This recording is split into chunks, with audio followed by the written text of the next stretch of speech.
So I'm Kristen Andreasen. I'm an industrial designer from Georgia Tech, and I believe that design has impact.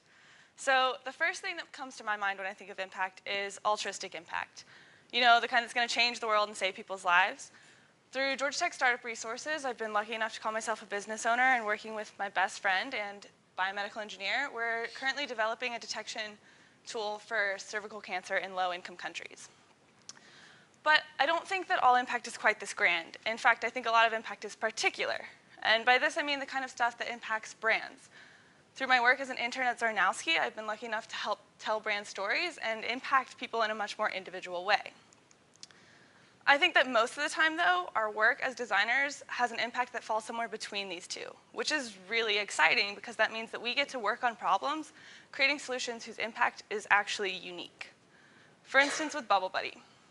On a team of mechanical engineers and industrial designers, we work to develop a toy for toddlers of all abilities that helps them to learn motor developmental milestones through play while also creating a unique interaction for the family. To do this, we first sought to understand toys. By benchmarking against existing toys on the market, we were able to look at things like size, color, texture, and playability. And we were then able to observe children playing, and we quickly realized that children learn through play. But we also quickly realized that children with disabilities learn differently because of this. Since children with disabilities often require modified toys to help them overcome the obstacles that they face, these toys are often expensive and hard to access, which impairs their learning. With this in mind, we developed some insights that led to ideation.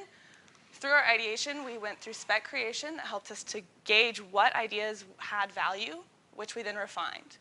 We realized then that we needed to kind of develop this experience a lot more. So we imagined Nora. Nora is sitting in a living room playing with a ball, but she's not really moving around that much when suddenly another ball across the room gets her attention. Nora will then move to engage with this ball in a new way. She brings the balls, and when in proximity together, the balls will work together to excite her in a new and intriguing way. And this process will continue until the game is completed, getting Nora moving around the room. So let's think from the mother's perspective. Nora's mom might be in the kitchen, and she looks over, and Nora's not really moving around. She notices she's sitting in one spot for a while, so she decides to use an app on her phone to engage Nora with the other toys that are in the room. This allows her to go about whatever she was doing, like cooking dinner, knowing that Nora's playing in the other room and helping her learn. So this experience that we crafted helped us go through our prototyping and iteration. Leveraging the success of our sponsors, Obal Technology, with disabled children, we were able to ideate on a smart toy that would work together. We were able to test things like sensitivity of lights and sound, the connection force, and the interaction between the balls with that through mechanical testing with our engineers. This led to the creation of Bubble Buddy. Bubble Buddy is a set of interactive smart balls that connect to a hub that allow the parents to customize the play for their child. Using a variety of adjustable stimuli housed within the center hub of the ball, we're able to create almost endless variety of games for the child to play that helps them to learn in unique and creative ways. So after talking about this project with clinicians and parents again after culminating to this idea, we've learned a lot more. We're continuing to develop this technology. Our sponsors actually licensed this project, so it's an ongoing work. We're continuing to learn every day, which is really awesome as a designer to kind of see that fruit of your work. But it's also been really exciting to see how children are engaging with it. So ultimately, the impact of Bubble Buddy was an opportunity for children of all abilities to play with the same set of toys. While this concept was inclusive, while the impact of this concept was inclusive, the impact of Magna is something entirely different. So with Magna, I was literally tasked to reinvent the wheel. But I wanted to imagine, what if the wheel could do more for the car? What if the wheel could shape the future of mobility? So first, I needed to understand car enthusiasts and why they loved cars and wheels as much as they did, so that I could understand how they would work in the future. I also thought that this would be a really awesome opportunity to use emerging materials, so I began to research innovative polymers. These understandings helped me come up with my ideas. Through ideation, I was able to imagine how the wheel could do more for the car. What if it could provide suspension or allow users to imagine ride sharing and customization of their wheels in a new way? What if the wheels could act as magnetic propulsion and propel the car itself?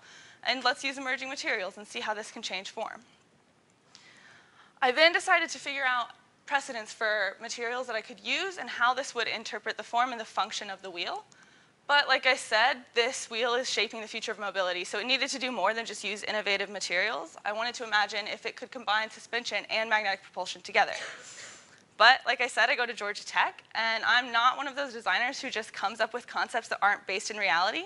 So working with some of my engineering friends, we were able to prove a theoretical concept of how this magnetic propulsion wheel could work, and also how details of it could work, like the spokes and the starting and stopping of the wheel and things like that.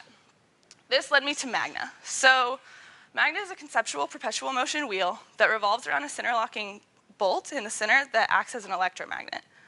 With the coil in the center that connects the power system and the axle, the magnets revolve around the wheel, keeping it spinning, and the spokes of the wheel actually pull up and in while the car is in motion to get them off the ground, and then drop back to the center while the car is stopped. So since Magna reduces the overall weight of the car by removing the suspension system and being primarily made of polymers, the power needed to drive the car is greatly reduced, reducing the emissions needed. And it's also an electric car, so there won't be any emissions, actually. But it's reshaping the future of how we might see electric cars. So I acknowledge that this is an extremely conceptual idea. So the impact of this project was actually a conversation with engineers about how we can reimagine the future through both practicality and creativity, and seeing how we can work together to do that. So while Magna was made for tomorrow, Confi was made for today.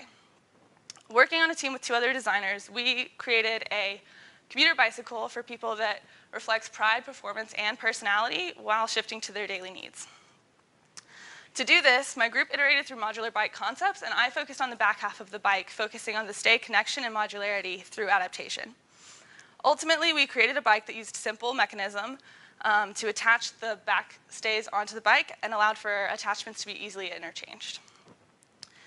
But Confi is so much more than just a bike. It's also a brand. So to create a brand, we needed to understand the users again, but not just Confi or bike commuters, Confi users specifically. So we talked to more people and created a brand around the bike. We then wanted to imagine a space where people could come and engage with the bike in a new way. So we started to imagine what these users might like to do while coming into an experience. From our initial ideas, we picked out a few features that we wanted to focus on, and decided that the space itself should mimic the modularity of the bicycle. By using shipping containers and nesting furniture, we were able to imagine a space that's just as modular as the bike is in both experience and function. The idea within the space was to create a chance to bring riders and potential riders together over a cup of coffee and see how easy it is to use the Confi biking system, while also allowing them to see their personal style reflected. Since personality was also a pillar of our design, we allowed this space at the top to be a design your own bicycle experience, and using augmented reality, you're able to see the results of your design. So for Confi, the impact was truly a communal celebration of collaboration and customization. By creating a bike and a brand, we were able to allow the users to shine and create a space for people to come and express themselves. So no matter if the impact is inclusive, altruistic, communal, collaborative, practical, or something else entirely, I believe that not only does design have impact, but that impact is designed. Thank you guys so much for listening to me. I really appreciate it. Again, my name is Kristen Andreasen. If you guys want to learn more about me or just have a conversation, please reach out, add me on LinkedIn, and let's make an impact together.